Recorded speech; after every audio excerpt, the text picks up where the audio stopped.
Good evening, good morning, good afternoon, wherever you are in the world. You are watching the EBC international coverage of the coronavirus COVID-19 pandemic. I'm Alan Baso-Yahe, coming to you from Los Angeles, California. Tonight, we'll hear from several of our correspondents across North America. Statistics in Canada reports the unemployment rate in the country jumps to 7.8%, a 2.2% increase. Thomas Likeness in Edmonton, Canada. And joining us from Fort Washington, Maryland, is Ken Cruz. Thanks, Alan. More than 270,000 unemployment claims were filed in the Washington, D.C. area last week. Back to you. Myla Simbulan in Swarthmore, Pennsylvania.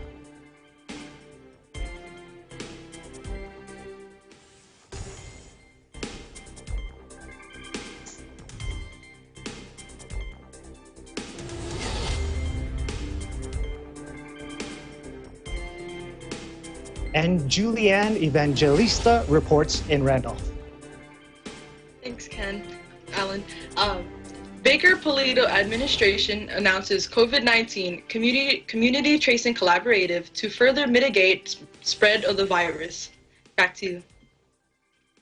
Joining us from Houston, Texas, is our Eagle News correspondent, Jane Rogel. Thank you, Alan.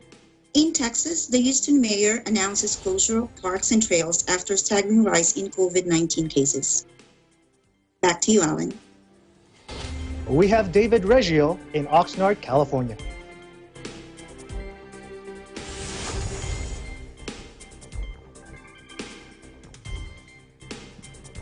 Thank you, Alan. On a positive note, residents here in Los Angeles and Ventura counties are working together in their communities, observing proper hand-washing precautions, staying home, and if outside for essential trips, like grocery shopping, they're complying with the precautionary measures of 6 feet social distancing and wearing their masks, whether bought, supplied, or handmade. Back to you, Alan. And reporting in Las Vegas, Nevada, Jomel Flores. Thanks, Alan. Here's how the pandemic has affected our economy and some of the businesses we commonly know. Back to you. Thank you. Plus, we'll be joined by one of our correspondents in New York, whose father recently battled COVID-19 and won.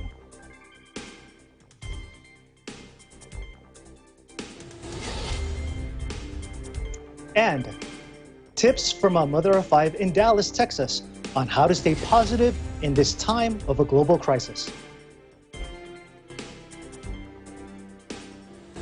Thinking of movies to watch this weekend? Julie Ann Docena of our Las Vegas Bureau has a playlist for you. But first, an overview of how the world looks now. According to the Coronavirus Resource Center of Johns Hopkins University in Medicine, as of 5 p.m. Eastern Time, April 19, 2020, the number of cases of COVID-19 reported worldwide is now close to 1,600,000. This includes more than 450,000 in the U.S. and more than 19,000 in Canada. Sadly, this virus has claimed more than 94,000 lives. This number includes more than 16,000 deaths in the U.S. and more than 400 in Canada. But on the bright side, more than 346,000 people have recovered from the disease. Our coverage begins tonight with statistics. Canada reports the unemployment rate in the country jumped to 7.8%, an increase of 2.2%. Thomas Likeness with more.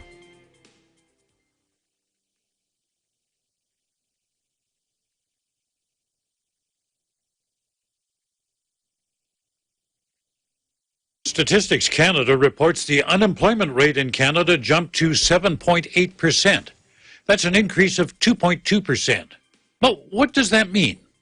Well, in stark terms, it means that 1.3 million Canadians lost their jobs last month because of the COVID-19 virus. Another 800,000 are working less than half the hours they were a month earlier. With the country shut down, I mean, there's just nothing to do. But as I asked earlier, what do the numbers mean? Well, you know, I like the way Prime Minister Justin Trudeau put a human face on the cold statistics as he was standing with light snow falling, giving his daily briefing. As stark as those numbers are, they aren't a surprise for a lot of Canadians. Each one represents a different story. A worker who's been laid off, a family that's having to hunker down, a community that's anxious about today and tomorrow. Trudeau went on to reassure people that the government will continue to help them weather the storm, to help them pay their bills, put food on the table. But how long can this go on? We've heard things won't get back to normal for months, maybe a year.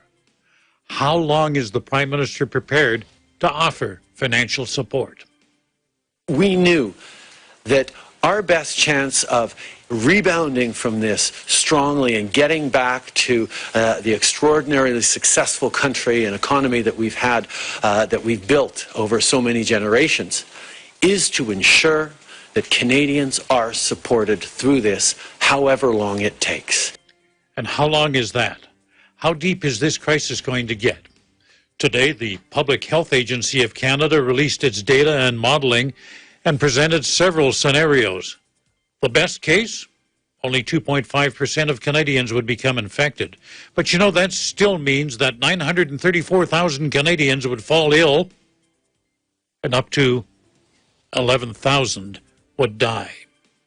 Now, the agency warns that if there were poorer control measures or people ignoring strong ones, the death toll could go as high as, I hope you're sitting down, it could go as high as 300,000 people. Under that scenario, the virus would be racing through the population and infecting up to 80% of us. That's why Chief Public Health Officer Dr. Teresa Tam, she's our top doctor, she says tough measures must continue. They must continue even if they create hardships, even if they cost jobs. She says this is the only way to reduce hospital admissions and hence deaths. Now, these are her words. I like the way she put this. We can't prevent every death, but we must prevent every death that we can. The agency says the fight against COVID-19 will likely take many months. It's going to require cycles of tighter and then weaker controls. Well, what's the good news in my report tonight? Well, it's coming up. It's coming up later in the program. You see, to cheer me up, I'm going to watch the rest of this program. We'll hear an inspiring story from a daughter telling us about her dad's successful battle with COVID-19. We'll hear from a pharmacist, baker, and mother of 5. Get this, she's caring for a house full of kids in a pandemic. I can't even imagine that. 5 kids? 5 kids? I can't imagine it. There's some movie reviews in there for you, too. Don't miss any of that. In the meantime, I wish you all good health. Take care of others. Take care of yourselves. Stay home, stay safe, and stay tuned to Eagle News for accurate and balanced coverage of the COVID-19 pandemic. In Edmonton, Canada, Thomas I. Likeness, Eagle News. We live in interesting times.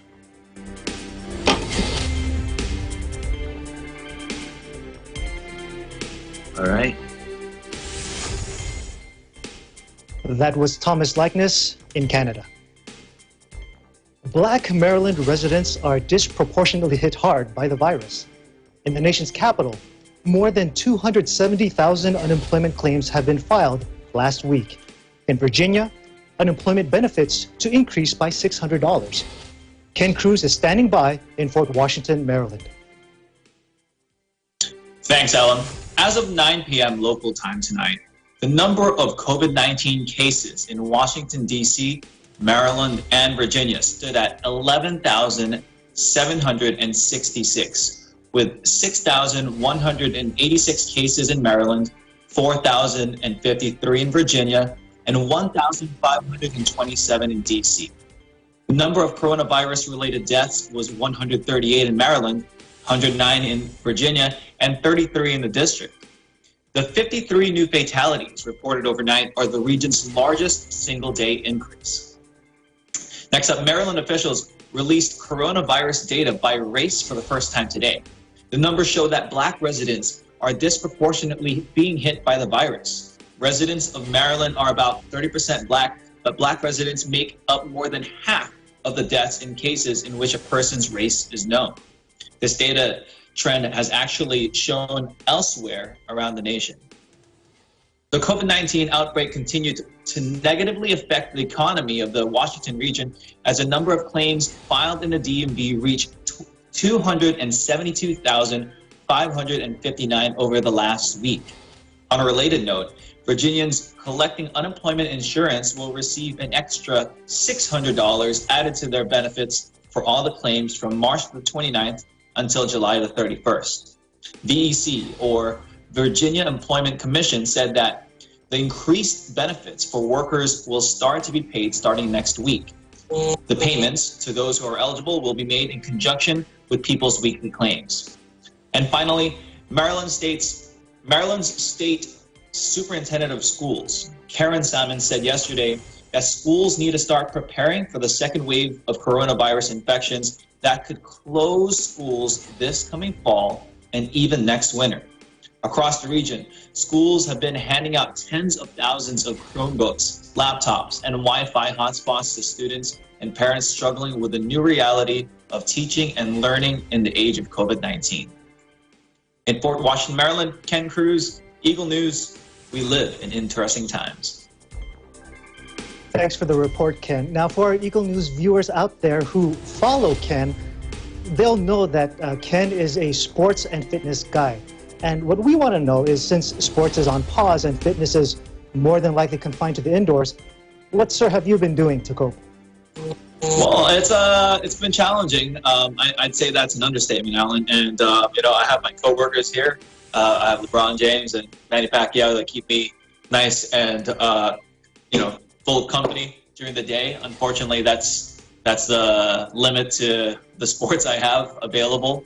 Around this time is usually when a lot of the teams are prepping up for the playoffs. And I would love to be in an arena interviewing some of the NBA players, but unfortunately I'm stuck at home watching their YouTube videos or Instagram stories, and also doing the same thing when it comes to sports. I'm just bumping the ball to myself, setting the ball to myself, doing random 45-minute YouTube videos on workouts. I'd say I'm going a little crazy, but I mean, I think this is the best for everyone. So I'm gonna continue to work out at home and until they let me out. Well, I do think that LeBron James and Manny Pacquiao are in good company as long as they hang around you, Mr. Ken Cruz. Schools out for Pennsylvania as Governor Tom Wolf extends K-12 closure for the rest of the academic year. Myla Simbulan reports in Swarthmore, Pennsylvania. Hi, Alan. Governor of Pennsylvania Tom Wolf announced today that in order to protect the health and safety of the community during the COVID-19 pandemic, all schools will remain closed. This applies to all public K-12 schools, cyber charter schools, private and parochial schools, career and technical centers, and intermediate units. All Department of Education early learning program classrooms, including those for pre-K counts, Head Start Supplemental Assistance Program, or HSSAP, and preschool early intervention, all K-12 schools will remain closed until the end of the 2019 to 2020 academic year. This decision was made together with Secretary of Health, Dr. Rachel Levine, and Secretary of Education, Pedro A. Rivera. According to the governor, schools will be closed, but it doesn't mean learning is stopping in Pennsylvania. Teaching and learning will continue using different means of distance learning. Free meals for the kids will also continue because this has been also an issue when schools started to close last March 13 of this year, especially in the Philadelphia area. Some students are dependent on schools in getting decent meals. The governor also stated that this was not an easy decision, but closing schools until the end of the academic year is in the best interest of our students, school employees, and families. Currently, there's more than 18,000 confirmed cases of COVID-19 in Pennsylvania, with more than 300 deaths. The peak date of Pennsylvania is in 4 days, April 13. Fortunately, there should be no bed shortage on both regular and ICU beds. But like any other place, there's always a need for more ventilators. Before I end my report, Alan, my daughter and I decided to drive around to take pictures of our neighborhood, and spring is here, my favorite season of the year. I know for some, spring means allergies, but for others, spring means hope. In Swarthmore, Pennsylvania, Mila Simbulan, Eagle News. We live in interesting times. Back to you, Alan. Well, we're very happy to hear, Mila, that you're spending time with your daughter. But when it comes to other parents that you've spoken to, what's been their reaction, their thoughts about their children missing school for the next months ahead? It's a mixed reaction, Alan, because for some of them it's tough because they have to work from home at the same time. They have to attend to their children.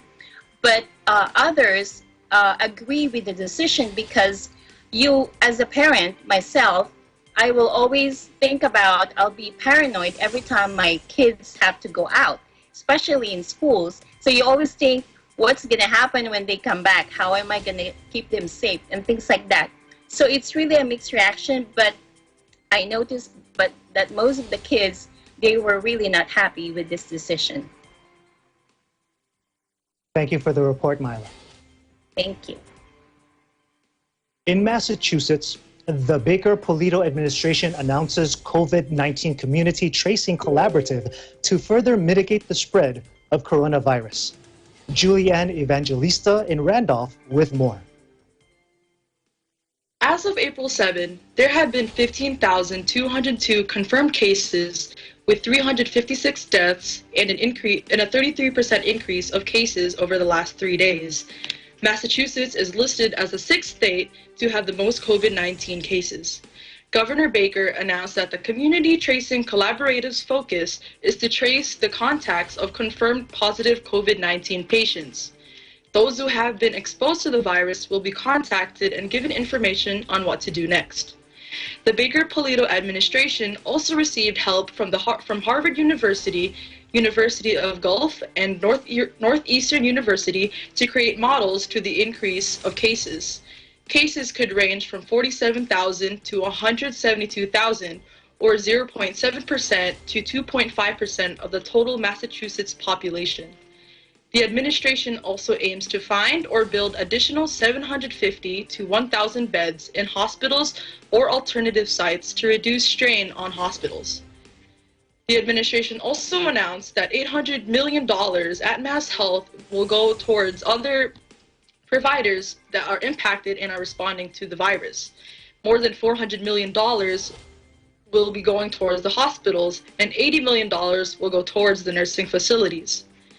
Governor Baker also expects that 172,000 cases will arise throughout the pandemic, with the potential peak of hospitalizations between April 10 and April 20. Mayor Walsh issued a recommended curfew of 9 p.m. through 6 a.m., which excludes essential workers, and asked that all residents who leave their homes are to wear a mask. Governor Baker also announced that non-essential businesses, including schools, are to remain closed through May 4, while also including that there are no public gatherings that include more than 10 people. In Boston, Massachusetts, Julianne Evangelista, Eagle News. We live in interesting times. Back to you, Alan. Julianne, we're always interested in knowing what our correspondents are into. So once restrictions are relaxed and you're allowed to go out again, is there any place or activity you already have in mind? Yes, of course. The first thing I would do is go out with my family.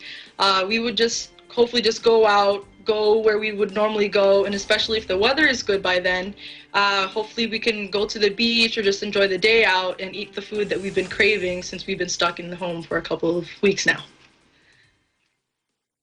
Well, I think that's been the popular answer for most people we've spoken to. They plan to raid every restaurant they possibly can. Thank you for the report. Thank you. Houston parks and trails are closed off, effective today, after a shocking rise in COVID-19 cases in the city. Jane Rogel in Houston, Texas, with the details. Thank you, Alan. We now have the latest numbers here in Texas. Of the 10,230 confirmed positive cases, 1,439 are confined in hospitals, 199 fatalities, and 1,101 recovered. On Wednesday, Governor Greg Abbott raised concerns about the growing number of COVID-19 cases and deaths here in Houston area, stating that one of the areas hardest hit is Harris County, which has 2,341 confirmed cases. He mentioned that 125,000 masks were shipped overnight to Harris County, with more to come. County Judge Lina Hidalgo announced that all county parks would be closed this weekend. At first, Houston City parks were to remain open until a last-minute reverse decision was made, when Houston Mayor Sylvester Turner announced the closure of 380 parks and trails beginning Thursday and through the holiday weekend. As for myself, being a middle school teacher in Houston, we have converted to an online teaching format. So although distance learning is a big challenge for me, it came as a blessing in disguise for me because it's very helpful since my main problem was actually finding a ride to school, and now I don't have to rely much on Uber. So it's no longer a problem for me. I can save money while teaching from home. In Houston, Texas, I'm Jane Rogel, Eagle News. We live in interesting times. Back to you. Well, Jane, we can imagine how saddened residents must feel not being able to enjoy their local parks or trails. But do folks there see it as a small price to pay for public health? I guess I noticed in my neighborhood that most families seem to find ways on how to make their lockdown moments count. So children do not mind park closures at all. They enjoy playing video games, participating in TikTok challenges, and watching Netflix shows.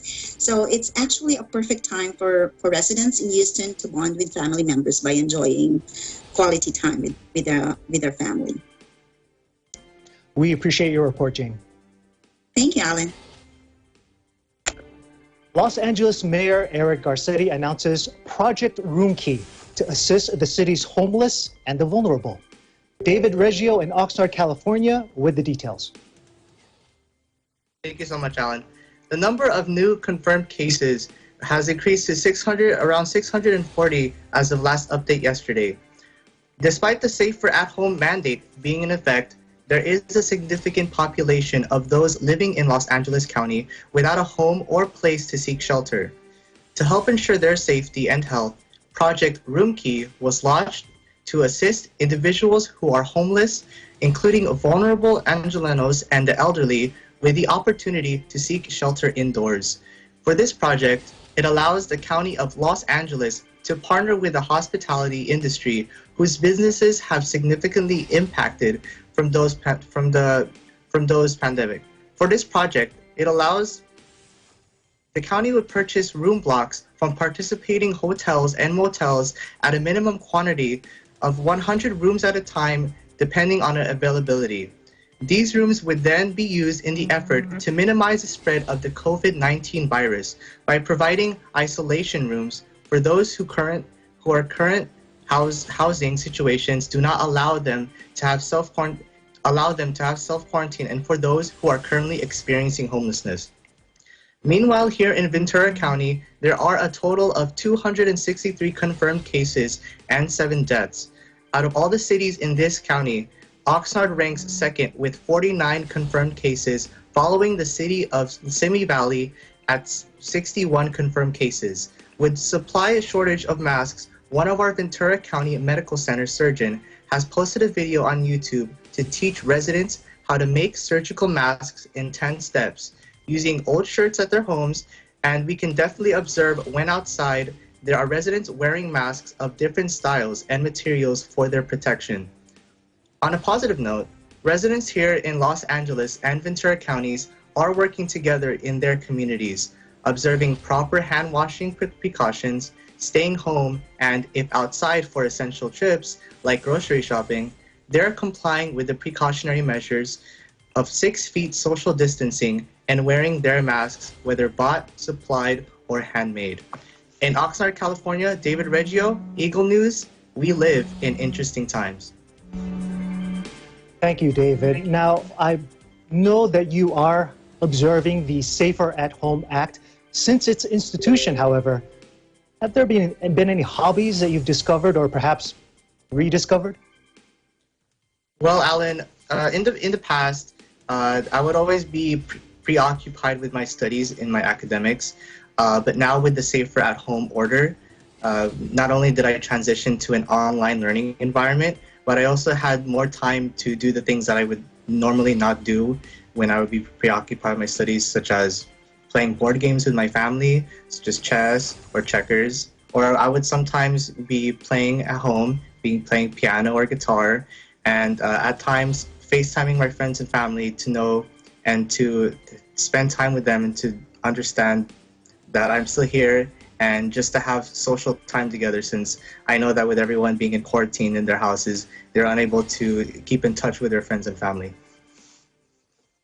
So safer at home can also certainly mean more fulfilling at home. Thank you very much, David. Thank you, Alan. COVID-19 pandemic case causes downturn in many businesses, while others boom. Jomel Flores in Las Vegas, Nevada, for some business news. Thanks, Alan. While we are not surprised the markets have fallen during the pandemic, it's not all bad news across the board. How is the current pandemic, COVID-19, affecting the stock market today? According to Webull, a trading investing platform app, as of today at 1:30 p.m., since January, the S&P 500 has gone down about roughly 15%, which is around $485. Now, how does that affect businesses we commonly know? To mention just a few of those businesses, Webull also shows that since January, Disney has gone down about 28%, which is around $40, and is currently valued at around $104.50. American Airlines has gone down about 55%, which is around $15, and is currently valued at around $12.51. Apple, which has gone down about 13%, which is around $41, and is currently valued at around $267.99. Now, these are businesses of the COVID-19 era that are doing very well indeed. Since January, Amazon has been up by 7%, which is around $141, and is valued at around $2,042.76. Costco has been fairly steady and has been increased by 0.2%, which is around 59 cents, and is valued at $300.01. And finally, Dollar General is up by 10%, which is around $16, and is valued at around $169.24. On a positive note, Disney has partnered with Khan Academy to offer free Imagineering courses. Now, Imagineers are the minds behind designs of Disneyland parks. So for those of you who are trying to find something to do and love Disney, this is definitely the way to go. Now, before I go, just a quick update on our numbers here in Las Vegas. We have a total of 2,009 cases and 71 deaths. Testing remains in lack of which we are trying our best to get results in a timely manner. In Las Vegas, my name is Jomel Flores. Eagle News, we live in interesting times. When we mention businesses in Vegas, of course, we think of the bright lights of the Vegas Strip. Is the Vegas Strip as vacant as we imagine? And if so, did you ever think you'd see the day when that would happen? Oh, definitely, Alan. At this time, the Strip is not as busy as we imagine it to be.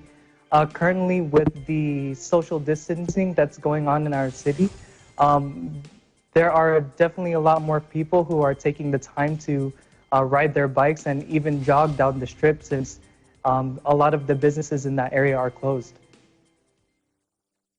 We also heard you mention about that Imagineering course for Disney. We do understand that you yourself have started the course. How's it been going? Oh, it's definitely very interesting. It's very fun to kind of know the thought processes on how they put the parks in Disneyland together. So it's definitely very interesting and very fun to learn. That's wonderful. No pressure, Jomel, but we are expecting great things from you. Thank you for the report. Thank you, Alan. Coming up, what happens when COVID-19 knocks on your door and attacks your family? Joanne Blanco Soriano of our New York Bureau tells us how her family battled COVID-19 face-to-face. We'll be right back. Stay with us. This is Eagle News.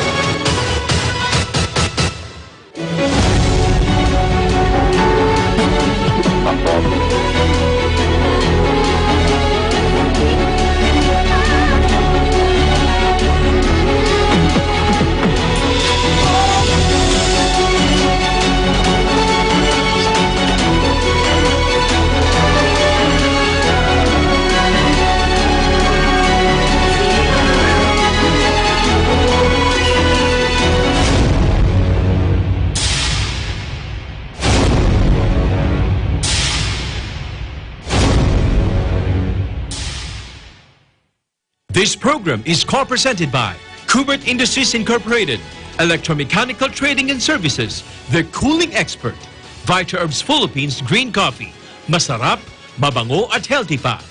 Cadred Corporation, your ventilation and air conditioning specialist.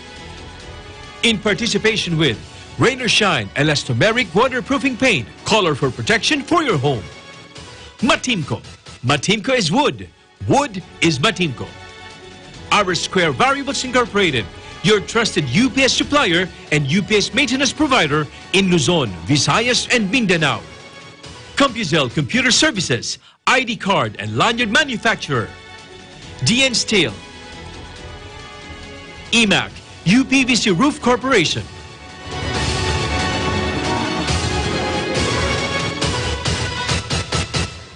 Hello from Baton Rouge, Louisiana. I'm Nicole Padilla, and today I will be demonstrating my version of one of the most trending stay-at-home recipes on the internet, the dalgona or whipped coffee. Let's begin. For this recipe, you will need the following: instant coffee, sugar or a sugar substitute, milk or a dairy-free alternative, a glass of your choice, a medium bowl, hot water, and a whisk. Now that we have our ingredients, let's make some coffee. To make one serving, add 2 teaspoons of coffee, sugar, and hot water. Then you can use a hand mixer or an electric mixer to whip the coffee until it has doubled in size. This might take a while, but I promise it's worth it. A few moments later. After several minutes of mixing, you should end up with a coffee mixture that is fluffy and light in color. Then grab your glass and fill it with milk or a milk alternative. You can add ice cubes to make an iced coffee or heat up your milk to make it warm. Spoon the whipped coffee on top, then mix it into the milk to combine. And there you have it, a fancy coffee drink you can make right here at home using ingredients you already have. I hope you enjoyed this recipe for the dalgona whipped coffee. I'm Nicole Adeline Padilla from Baton Rouge, Louisiana. We live in interesting and delicious times.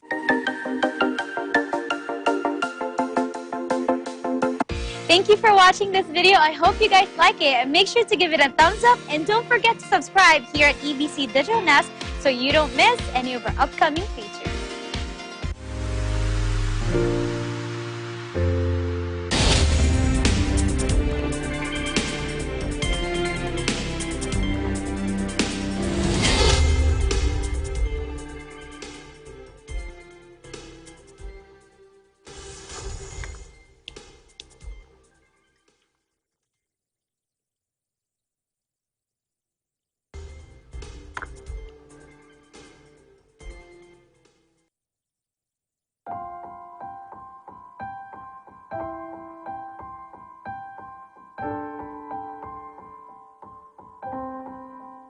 kababayan, naharap na naman po tayo sa mabigat na pagsubok na ito. Ito yung COVID-19. I hope everyone's okay. I hope everyone's safe. Nandito po kami para hikayatin pa po kayo na maging matibay. Mas maging matatag po tayo and just stay positive po sa lahat po ng nangyayari ngayon. Mga mahal kong kababayan, lampasan po natin, pagtagumpayan po natin ang pagsubok na ito.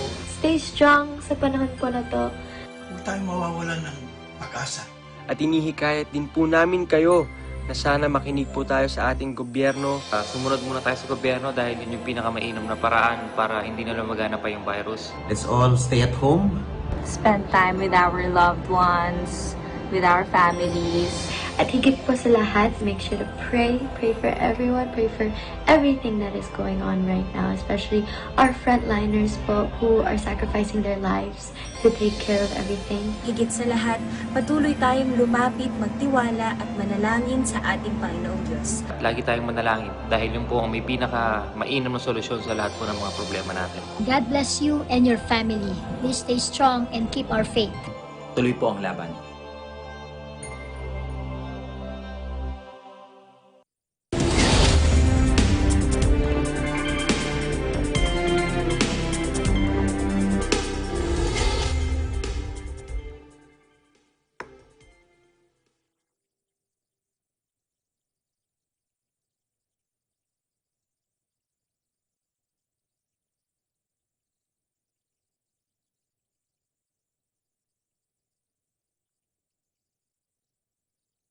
You're watching the EBC International coverage of the coronavirus COVID-19 pandemic, North America edition. I'm Alan Baso Yahe in Los Angeles, California. The COVID-19 pandemic has brought the world to a standstill. We've watched the number of cases and fatalities increase by the hour. It's claimed close to 100,000 lives worldwide as of this broadcast, and many suffer a sense of fear based on what we see and hear on television, the internet, or stories from those we know. But for some, the fear attacks so much closer to home, within breathing distance, as they themselves or an immediate family member is forced to battle the virus face to face. With us today is our EBC New York Bureau Chief Joanne Blanco Soriano, who will share with us her family's unwelcome but inevitable encounter with COVID-19. Thank you for joining us, Joanne. Thank you for having me, Alan. Joanne, how did you know that your dad had been infected? He was having a really high fever and shortness of breath, and my family has an oximeter at home, so they were able to test his oxygen levels. So on a Tuesday night, they had rushed him to the ER. They had done some medical tests on him there, did a chest x-ray, and a few hours later, they released him because he was okay. But then a few days later, it happened again.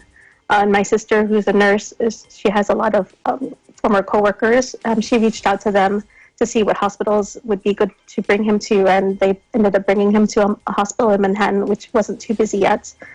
So he was admitted. Again, they did chest x-ray. They found that he had pneumonia. He had a very, very high fever, also trouble breathing, and very low oxygen levels. So he was admitted, and he was there for 11 days. So what were some other steps that you took to address this situation? My mom and sister brought him to the hospital. They were not allowed to go in. Hospitals are not allowing any visitors to go in. Fortunately, they're both nurses, though, so they had a lot of knowledge about what to do, and they dropped him off, and we were able to just communicate with him by FaceTime and texting. So that must have been very difficult not being able to see a loved one. But when you were communicating with your father, what did he say was happening to him, around him, there in the hospital? He said he was very tired. They had put him on the malaria drug, the hydroxychloroquine, and the azithromycin antibiotic. So they were always waking him up early in the morning to do testing, taking blood work. They had all these wires in him. He had the nasal cannula and had to put on face masks too whenever his oxygen level dropped. He was never intubated, fortunately, but he was on constant monitoring, so he couldn't rest because they kept waking him up. After a few days, he was starting to get lonely, but the hospital staff kept him company. It must be, of course, a stark difference being there in person and then watching him just on your phone via video. How did you always and want your to be family, with them, right? right? So how did you and your family handle not being able to see your dad in person? It was really just using technology. Unfortunately, being able to have FaceTiming and texts, phone calls. And so, but your father pulled through. What or who helped you get through this difficult situation? We are fortunately friends with one of the attending physicians there at that hospital who had been the one who told us that the hospital wasn't too busy yet, which was a nice surprise considering it's in New York City and all the other, you can see from the news all the other hospitals overflowing with patients and in the hallways. But she was always keeping us updated on what was going on with him, and her colleagues would keep her updated, and then she would inform us just so we would know how he was doing. Now, I understand that your sister's also a nurse, but she doesn't work in the same hospital that your father was admitted to, correct?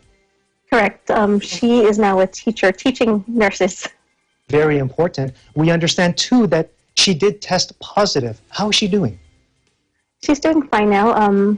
Because my father and sister both tested positive, my mom, too, was having the symptoms of having fevers. And now they're only having mild fevers, dizziness, tiredness. It makes you very tired. You sleep a lot. But they're doing fine. They're doing okay now. We're certainly glad to hear that. And we're also glad to know that your dad is back home. How's he doing? Yes. He's still being closely monitored by my mom and my sister.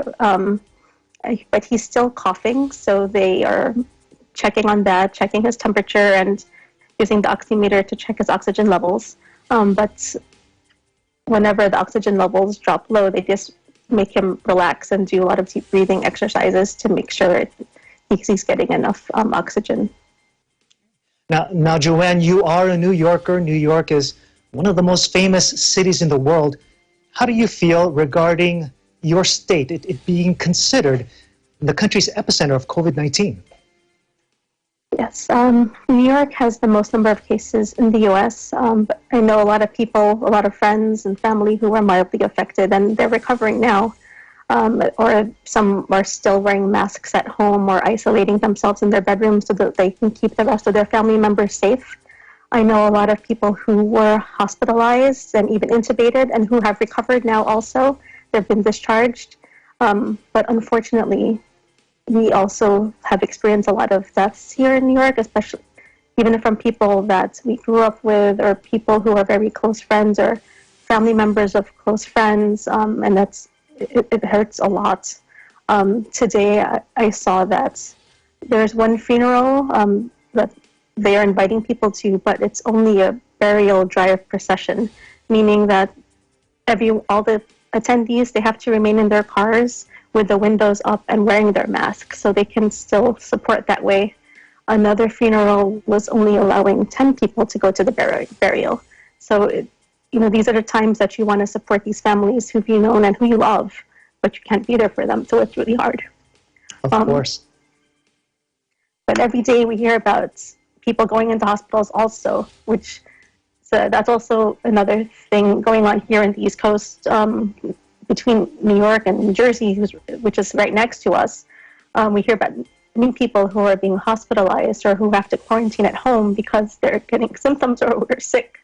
So all we can do is pray for them and try to do as much as we can to support their families and keep checking on them, how they're doing. You mentioned that you're seeing more and more individuals going to hospitals. Of course, we have a good feeling that they are receiving the best care possible. We do know that your mother and sister are both frontline health workers. But how does it make you feel, especially when that 7 p.m. strikes? I'm outside on my balcony, clapping and cheering even louder now. It's you see more and more people outside, and at 6:55 you can see people preparing themselves out on the windows, and right at 7 o'clock people are outside and families are there, and a lot more people out there supporting all of the frontline workers. I want everyone to know that it's not over yet here, but there's been a lot of recoveries. So that's something that we can still look forward to if there's positivity also. Joanne, thanks very much for sharing your experience with all of us. We wish Dad and all your family the very best. Thank you, Alan. According to the CDC, as of 5 p.m. Eastern Time today, 24,815 have recovered from COVID-19 here in the United States. We do hope to see that that number will continue to rise. Coming up, tips from a Dallas mom on how to inspire positivity in kids during a global crisis. Stay with us.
Ein sonniger Tag heute hier in Berlin vor dem Bundestag. Ich bin Irene Juliet Arzadon und möchte diese Gelegenheit nutzen, um ein paar Worte mit euch zu teilen. An alle Menschen da draußen. In dieser Zeit lasst uns nicht vergessen, den Menschen zu danken, die ihr Leben für uns opfern. Sei es die Menschen, die im Krankenhaus arbeiten, in den Altenheimen sowie in den Arztpraxen, aber auch an die Menschen, die im Lebensmittelhandel sich befinden. Die Kassierer. Manchmal reicht es aus, um ihnen ein freundliches Lächeln zu geben. Denn die Menschen, die heute am Arbeiten sind, weil sie nicht so wie einige von uns zu Hause bleiben können, die sollten wir wertschätzen. Ihnen sollten wir unseren Dank ausrichten. Darum lasst uns noch mehr zusammenhalten. Sie wertschätzen. Ano bang pinagkakabalan ng marami sa atin ngayon habang nasa ilalim tayo ng Enhanced Community Quarantine? Social media, kain, Movie marathon, pwede rin work from home. at marami pang iba. Pero gusto nyo bang maiba? Bakit hindi niyo subukan na gumawa ng pelikula? Sali na sa EBC Films Kwentong Quarantine. Mag-isip ng kwento na may kinalaman sa pakikipagbaka natin laban sa COVID-19. Ready, 3, 2, 1, action! Mga kwento na magbibigay ng impormasyon, inspirasyon, o kaya naman magbibigay aliw sa ating mga kababayan. Iwasan natin ang mga kwento na may kinalaman sa politika. Ang short film ay dapat may habang 1 hanggang 2 minuto lamang. Gamit ang inyong phone camera, i-shoot ang short film sa inyong bahay o bakuran. Maaari niyong gawing cast ng inyong mga housemates at family members. Kung gagamit naman ng background music, tiyakin na ito ay royalty-free. Pagkatapos mabuo ang short film, ay isend ito through Telegram or Google Drive. Ang mga mapipiling short film ay ipopost sa EBC Films official page. At ang best short film ay mananalo ng 5,000 pesos. At 3,000 pesos naman para sa second best short film. At 2,000 pesos para sa third best film. Stay at home Shoot the film and win a prize. For inquiries, message us at facebook.com/abcfilms. EBC Films, Kwentong Quarantine, Short Film sa Bahay Challenge.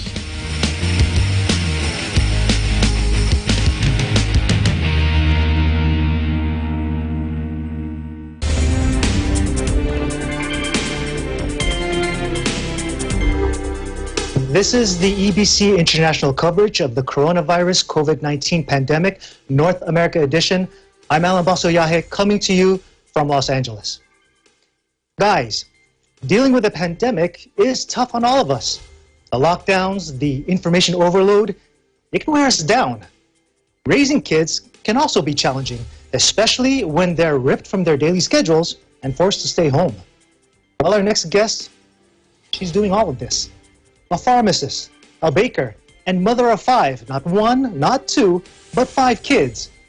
Please join me in welcoming Connie Gelino from her home in Dallas, Texas. Hi, Connie. Hi, Alan. Now, we understand that you're a pharmacist, a baker, and mother of 5. So starting off first, about your children. Tell us some of the activities you and the kids are engaging in these days.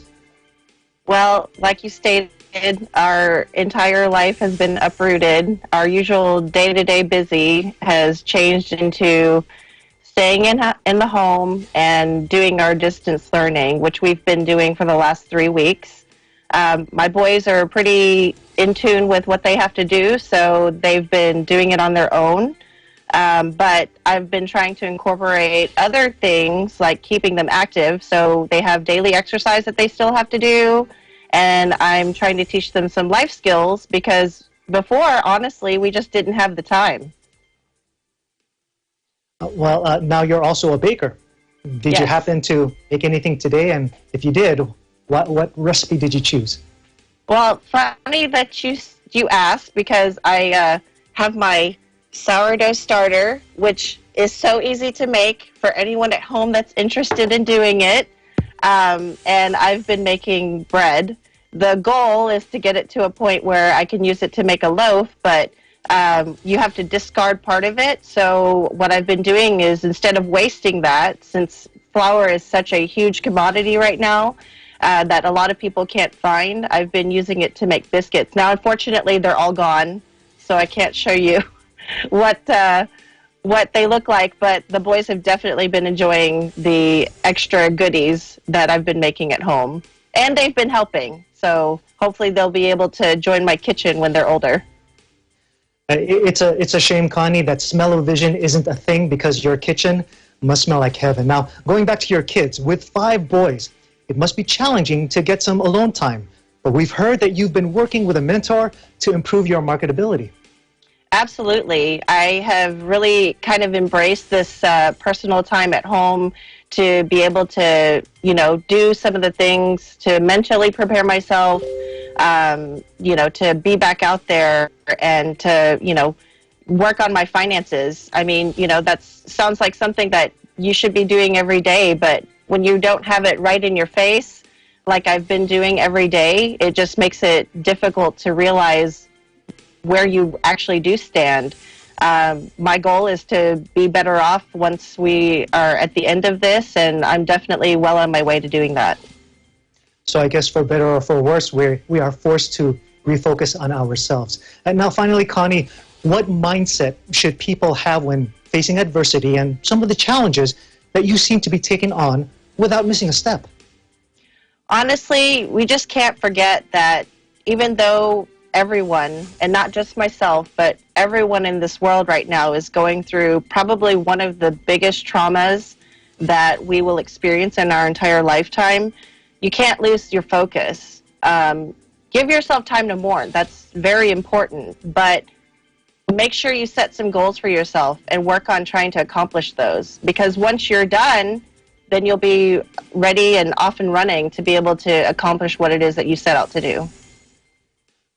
Connie, we do appreciate you taking the time to join us, and we wish you and the family much success going forward. Thank you. Now, speaking of families, we're almost to the weekend.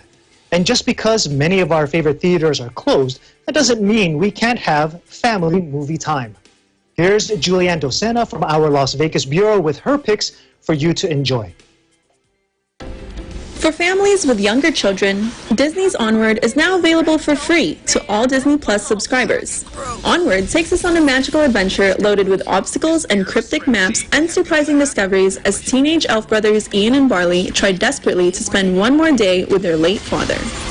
The animation is beautiful, and the journey leaves you with an appreciation for the life lessons learned by the brothers.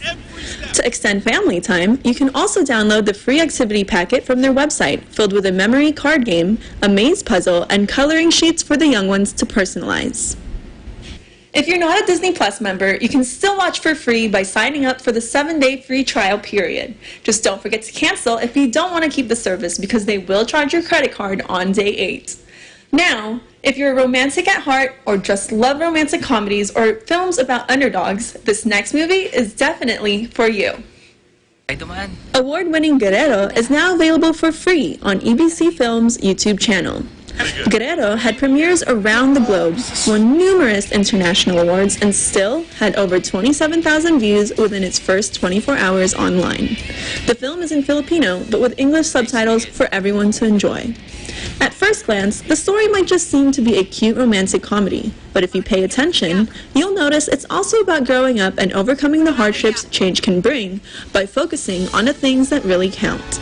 Finally, tomorrow is the official launch of Trolls World Tour, which is the sequel to the 2016 hit Trolls. You'll be able to watch it at home through online services such as Redbox, Vudu, and Fandango now. And if you like Trolls, you will probably love Trolls World Tour. It has music and joy for everyone. I can't live in a world without reggaeton. And we can't live in a world without K-pop. Dance off! Yo, I'll tell you what I want, what I really, really want. So tell me what you want, what you really, really want. I'll tell you what I want, what I Poppy, voiced by Anna Kendrick, discovers there are many different types of music and different types of trolls in the world. We need to band together to save all music. Woke up in the morning light to... Poppy sees goodness and similarities in all music, but must find a way to save all music from Queen Barb, who thinks only rock music should exist in the world. Well, I think this story is special because it explores kind of a complex idea of if we're all alike, there won't be fighting, but then the world would be a boring place. Thing that I think we're all really proud of is that we're teaching young minds about all these different styles and how that can relate to life. Trolls World Tour is a fun journey that uses the universal language of music to show viewers that being different can be fun and exciting and good if we learn to appreciate it in ourselves as well as others. The thing I like about the film mostly is it's a message that celebrates being different. And when you're young, when you're at school, it can be really hard to be different. The tiniest difference in your life can be something which becomes massive. The wrong haircut, the wrong bag, the wrong pair of shoes. School can be pretty brutal sometimes. But this is a film which I hope tells you that actually, if you're different, if you look different, if you think different, you're probably one of the luckiest people in that school, because it means you've got an imagination and it means you've got a want for something else, for something new, to create something. And so the film celebrates all differences. And so long as you use those differences to be positive and to make a difference, either in your school or outside your school, and every day really, you'll be celebrated for it one day. I guarantee you that. So when you get back into the world, remember to be proud of the good qualities that make you different or unique. Las Vegas, Nevada, Julianne Docena, Eagle News. We live in interesting times. Thanks, Julianne. This Sunday on Eagle News, information on resources available to small and medium-sized business owners during these tough times. A few reminders before we end today. Wash your hands often with soap and water. Cover your mouth and nose if sneezing or coughing. Avoid touching your eyes, nose, and mouth. Avoid contact with sick people. If you are sick, stay home and call your healthcare provider. Practice social distancing. Keep distance between yourself and others and avoid crowds. And wear a protective face covering when out in public. COVID-19 is an attack on our lives and our way of living, but letting it destroy us is not an option. By standing together and supporting each other with kindness, we can all come out stronger. And on that note, join me and the Eagle News team in a round of applause for our frontline and essential workers. We salute all of them. That is today's EBC International coverage of the Coronavirus Pandemic North America edition. Thank you for joining us. I'm Alan Basoyahe, and we live in interesting times.